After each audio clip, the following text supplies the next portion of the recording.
AutoCAD को reset किस तरह करते हैं? अगर आपके ऑटोकैड में कोई मसला हो जाए तो आप इसको रीसेट कर दे तो ये बिल्कुल न्यू हो जाएगा। उसका तरीका ये है, स्टार्ट में आके प्रोग्राम में, इसके बाद जो ऑटोडेस्क है उस पर क्लिक करें, फिर जो आपका ऑटोकैड है उसमें मेरे पास 2013 है तो इस पर क्लिक करें, और ये जो रीसेट सेटिंग टू डिफ़ॉल्ट है इस पर क्लिक करें।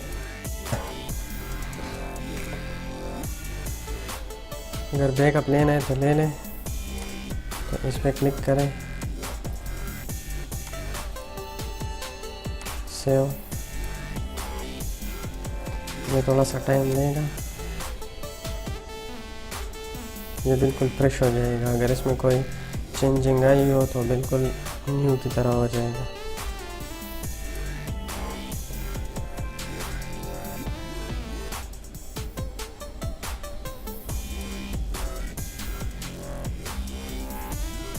ये बिल्कुल न्यू की तरह हो गया। मुझे इसमें मसला आ रहा था, कंट्रोल इस दबा के ये नहीं आता था, अभी ये आ रहा है।